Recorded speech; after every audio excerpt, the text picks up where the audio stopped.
بعد از رحلت پیغمبر یک تهدید بزرگی در جامعه اسلامی به وجود اومد. پیغمبر عمرش محدوده، بالاخره تا یه سالی از دنیا میره، اما دینش باید تا قیامت بره. اون کسی که دنباله پیغمبر، مثل خود پیغمبر، حافظ دین، حافظ قرآن هست، امام. فقط مال زمان امیرالمومنین حضرت زهرا نبود، تا قیامت.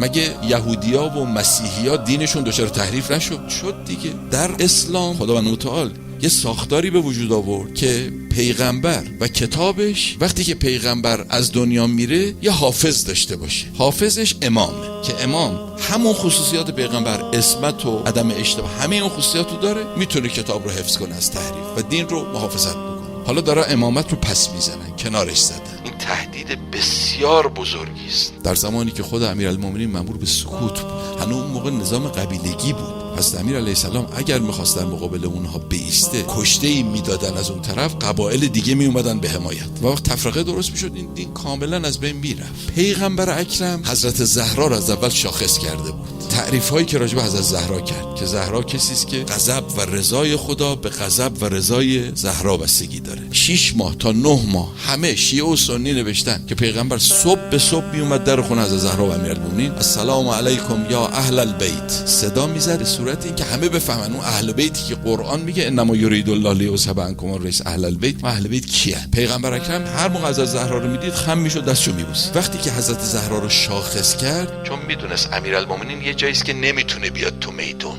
وقت حضرت زهرا اومد تو میدون، در مقابل اون انحراف ایستاد. درسته با شهادتش، اما در این حال کاری کرد که نشون بده جبهه مقابل باطله، چون اگه حق بود که دختر پیغمبر رو نمی‌کشت.